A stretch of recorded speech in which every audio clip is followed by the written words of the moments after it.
कहो गब्बर खुद आए उनसे बात करने के लिए। Real Gabbar is back. Akshay कुमारच्या चित्रपटातील गब्बर हे कॅरेक्टर आपण नक्कीच पाहिलं असेल. चित्रपटामध्ये हा गब्बर चुकीच्या आणि करप्ट लोकांना त्रास देतो. पण आता हेच फिल्मी कॅरेक्टर एका वेगळ्या स्वरूपात रिअल लाईफमध्ये काम करताना दिसत आहे. गब्बर गब्बर गब्बर, चारों तरफ बस यही नाम है. महाराष्ट्रात कुठेही खाण्याच्या पदार्थांमध्ये भेसळ होत असेल, गुटख्याचा काळा धंदा सुरू असेल किंवा पैशासाठी सामान्य माणसांच्या आरोग्याशी खेळणं चालू असेल, तर आता पब्लिक म्हणणार आहे सुधर जा वरना गब्बर आ जाएगा. इसका मकसद है क्या? कौन है ये गब्बर? गब्बर हे नाव जरी फिल्मी वाटत असेल तरी रिअल लाईफमध्ये एक गब्बर आलेला आहे आणि तेही महाराष्ट्रामध्ये आलेला आहे. या गब्बरची भीती सामान्य लोकांना नाहीये, तर या गब्बरची भीती करप्ट लोकांना, भेसळ करणाऱ्यांना आणि नियम तोडणाऱ्या लोकांना आहे. या रिअल गब्बरचे रिअल नाव आहे तुकाराम मुंडे.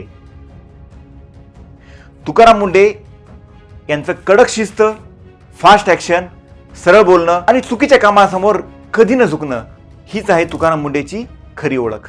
ते कलेक्टर असो, महानगरपालिकेचे आयुक्त असो, जिल्हा परिषद CEO असो किंवा दुसऱ्या कोणत्याही डिपार्टमेंटमध्ये असो, तुकाराम मुंडे ज्या डिपार्टमेंटमध्ये गेले तिथे त्यांनी कामाची स्पीड दिली आणि सगळ्यांना शिस्त लावली.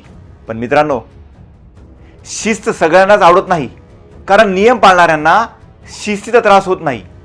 पण जे लोक सिस्टीममध्ये चुकीचं काम करतात, पैसे खातात, नियम तोडतात, भ्रष्टाचार करतात, अशा लोकांसाठी मुंडे म्हणजे मोठं टेन्शन, मुंडे म्हणजे डोक्याला ताप. त्यामुळे त्यांचा विरोध झाला, मोर्चे निघाले, आंदोलन झाली, मंत्रालयात तक्रारी सुद्धा झाल्यात. आणि मग सुरू झाला एक नवा खेळ, बदल्यांचा खेळ. बदली पे बदली, बदली पे बदली आणि बदली पे बदली. बदल्या होत गेल्या, पण गब्बर घाबरला नाही.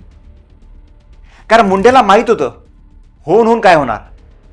एक बदली तर डिपार्टमेंट बदलले, ऑफिस बदलले, खुर्च्या बदलल्या, पण तुकाराम मुंडेची स्टाईल कधीच बदलली नाही. प्रत्येक बदलीनंतर ते शांत झाले आणि उलट आणखी स्ट्रॉंग होत गेले. आणि मग 2026 मध्ये महाराष्ट्राच्या फूड अँड ड्रग डिपार्टमेंटमध्ये ॲडमिनिस्ट्रेटर म्हणून आले. म्हणजेच FDIची जबाबदारी मिळाली. खाण्याच्या पदार्थामध्ये भेसळ, गुटख्याचा काळा बाजार, नकली दूध, पनीर, अस्वच्छ हॉटेल्स, एक्सपायरी डेट संपलेले पदार्थ आणि पैशासाठी लोकांच्या जीवाची सुरू असलेला खेळ पाहून गब्बर पुन्हा ॲक्शन मोडमध्ये आला.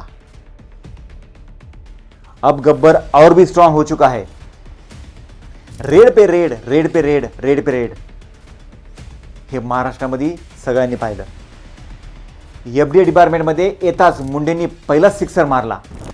महाराष्ट्रात बंदी असलेल्या गुटखा आणि पान मसाला या काळा धंद्यांविरोधात त्यांनी मोठी मोहीम सुरू केली आणि गुटखा पुडीला महाराष्ट्राच्या हद्दपार केले. राज्यात अनेक ठिकाणी रेड पडल्या, लाखो कोट्यवधीचा माल पकडला, गुन्हे दाखल झाले, गुटखा माफियांची झोप उडाली. गुटखा बनवणारा असो, माल सप्लाय करणारा असो, ट्रान्सपोर्ट करणारा असो, गोदाम चालवणारा असो किंवा दुकानात माल विकणारा असो, मुंडेंनी सर्वांना एकच वॉर्निंग दिली, पब्लिकच्या आरोग्यासोबत खेळाल तर कोणीही वाचणार नाही.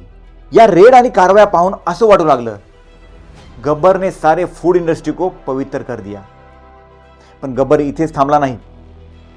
नकली दूध, नकली पनीर, खराब क्वालिटीचे पदार्थ, जेवणामध्ये वापरले जाणारे कृत्रिम रंग, एक्सपायरी झालेला माल, घाणीत चालणाऱ्या मोठ्या हॉटेल्स, सगळे FDIच्या रडारवर आले होते. छोटे दुकान असो किंवा मोठा ब्रँड असो, गब्बरच्या नजरेत सगळे सेम.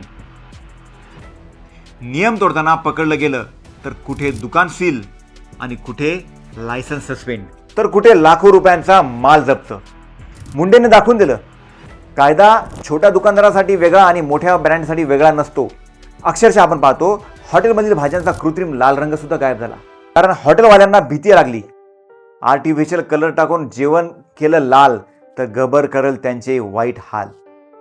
आता पब्लिक सुद्धा जागी झाली आहे. हॉटेलमधल्या भाज्या बघून पब्लिक हॉटेलला विचारत आहे की यामध्ये आर्टिफिशियल कलर तर टाकला नाही. पनीर खरेदी करताना विचारतोय हे नकली तर नाहीये. त्याचबरोबर पॅकेजिंग मटेरियलवरती एक्सपायरी डेट पाहणं चालू झालेली आहे. हॉटेलची स्वच्छता पाहतोय आणि काही चुकीचं दिसलं तर तक्रार देखील करतोय हा ग्राहक. कारण ही फक्त छापेमारी स्टोरी नाहीये, ही स्टोरी आहे लोकांना जागा करण्याची, भेसळ करणाऱ्याची झोप उडवण्याची आणि पब्लिकला चांगलं आणि सुरक्षित अन्न मिळवून देण्याची. तुकाराम मुंढेच्या कामावर टीका होऊ शकते, त्यांच्या कडक स्टाईलला विरोध होऊ शकतो, त्यांच्या विरुद्ध तक्रारी होऊ शकतात, पण लोकांच्या ताटात विष देणाऱ्या विरुद्ध एखादा अधिकारी न घाबरता उभा राहत असेल तर तो पब्लिकसाठी नक्कीच हिरो होऊ शकतो. हा चित्रपटातला हिरो नाही, याच्या मागे कॅमेरा नाही, रिटेक नाही आणि तयार केलेली स्क्रिप्टही नाही. तरी हा अधिकारी दररोज करप्शन, भेसळ आणि काळ्या धंद्याविरोधात रिअल लढाई करत आहे.